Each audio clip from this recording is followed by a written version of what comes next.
నీవు చూచిన ఆ 10 కొమ్ములు 10 మంది రాజులు. 10 కొమ్ములు ఉన్నాయి, 10 రాజ్యాలు. ఈ 10 రాజ్యాల గురించి ఇప్పుడే చెప్పాను. దాన్నే దశరాజ్య కూటమి అని అంటాం ప్రియులారా. ఈ దశరాజ్య కూటంలో ఎంత అరాచకం ఉంటుందో మనం గమనించబోతాం. దయచేసి ఈ విషయాలు మీరు జాగ్రత్తగా మీరు పరిశీలిస్తూ ఉండాలి. వారు ఇదివరకు రాజ్యము పొందలేదు, కానీ ఒక గడియ క్రూర మృగముతో పాటు రాజుల వలె అధికారము పొందుదురు. కాబట్టి ఈ 10 రాజులకు రాజ్యాలు లేవు, కానీ క్రూర మృగము అనగా క్రీస్తు విరోధి అనేవాడు వీరికి రాజ్యాలు ఇస్తాడు. ఈ రాజ్యాల మీద వారు అధికారం పొందుతారు అనే సత్యం ఇక్కడ రాయబడింది.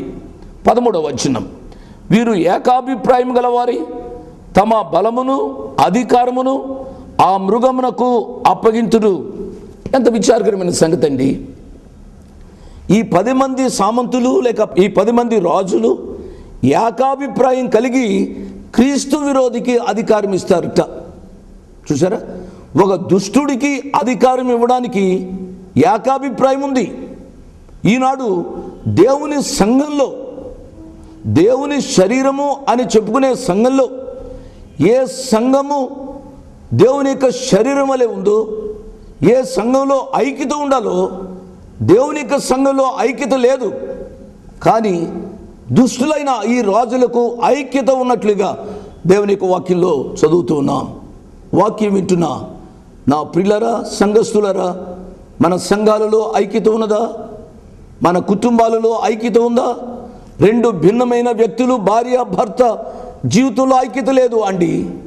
సంఘాలలో ఐక్యత లేదు. ఈ పాఠాన్ని నేర్చుకున్న వాళ్ళని ప్రభు పక్షంగా మనం చేస్తున్నాం. భార్య భర్తలుగా జీవించిన వారు, జీవిస్తున్న వారు ఐక్యత కలిగి జీవించాలి. ఏక శరీరముగా హత్తుకొని జీవిస్తారు అని దేవుని యొక్క వాక్యం సెలవిస్తుంది. ఆది నుంచి దేవుని యొక్క ఐక్యతలో వారు కట్టబడాలి అని నేను మనవి చేస్తూ ఉన్నాను. మత్తయి సువార్త 27వ అధ్యాయం, లూకాసు సువార్త 23వ అధ్యాయం, యోహాను సువార్త 19వ అధ్యాయంలో ఈ మాట గురించి రాయబడింది. Father, in your hands I commit my spirit.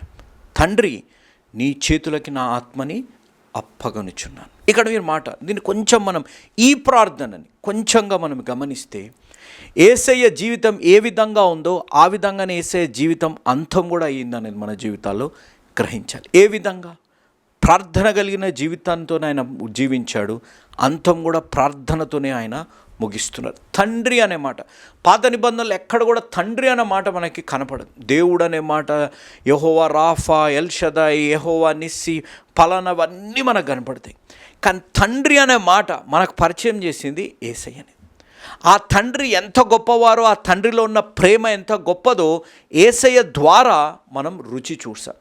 ఈ తండ్రి జీవితంలో మీరు గ్రహిస్తే, ఈ తండ్రిని సంబోధిస్తూ యేసయ్య అంటున్న మాట మానవుడిగా తండ్రి అయిన దేవుడి గురించి, కుమారుడైన దేవుడు భూమిలో మానవ కుమారుడిగా ఉన్నప్పుడు ఆయన మనకు నేర్పించేది ఏంటిదనగా, ఈ మాటకున్న అర్థం ట్రస్ట్. ఇంత అనుభవించారు, ఒంటరితనాన్ని అనుభవించారు, దప్పికొన్నారు. ఇంత అనుభవించి లోక పాపంని, లోక చీకటిని, దేవుడి సన్నిధిని దూరం అయిపోయే పరిస్థితులు అన్నీ ఉన్నా చివరికి వచ్చే వరకు మీరు గ్రహించండి, తండ్రి అని సంబోధించి నీ చేతులలో అన్న మాట అక్కడ రాయబడింది. ఇన్ యువర్ హ్యాండ్స్ అనే మాట అక్కడ రాయబడింది. ఈరోజు నా జీవితాల్లో మనం గ్రహించవలసింది, మన జీవితాల్లో ఎలాంటి పరిస్థితుల్లో మనం బ్రతుకుతున్నా, ఏ విధమైన జీవితంలో మనం జీవిస్తున్నా, మన జీవితం ఆయన చేతులకే మనం అప్పజెప్పాలి. ఆయన చేతుల్లో మన జీవితం ఉండి ఆయనపై నమ్మకం కలిగి మనం జీవిస్తే దేవుడు ఎన్నడూ కూడా మనల్ని వదిలే దేవుడు కాదు.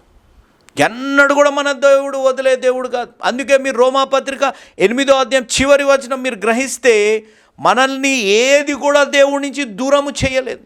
ఎప్పుడైతే మన జీవితాలు ఆయన చేతుల్లో ఉంటాయో, ఎప్పుడైతే మన జీవితాలు ఆయన చేతుల్లో ఉంటాయో, ఆయన హస్తాన్ని మన జీవితాల్లో కనపడే విధంగా దేవుడు కార్యాలు చేస్తారనేది మనం గ్రహించాలి.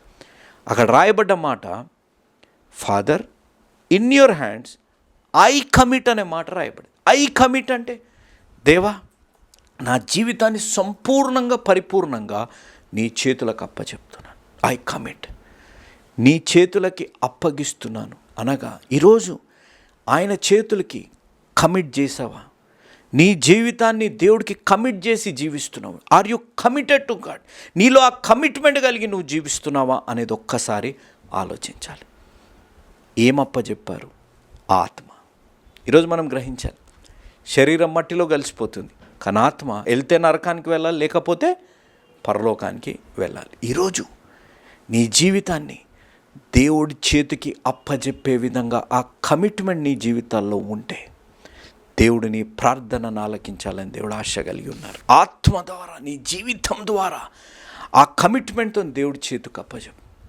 యేసయ్యను సిలువపై చూసినప్పుడు మనకు కొన్ని మార్లు అసాధ్యంగా కనపడుతుండొచ్చు దేవుడిని నమ్మడం, కానీ యేసయ్య ఎప్పుడైతే 7వ మాట అన్నారు, ఏ పరిస్థితులున్నా, అసాధ్యకరమైన పరిస్థితులున్నా దేవుడు మనకి నేర్పించేది, దేవుడిని నమ్మితే నీ జీవితాల అసాధ్యాన్ని సాధ్యపరిచే దేవుడు ఉన్నారు. దేవుడి చేతులకి నీ జీవితంలో ఏ సమస్యన పెడితే దేవుడు నీ జీవితంలో అసాధ్యాన్ని దేవుడు సాధ్యపరచునుగాక.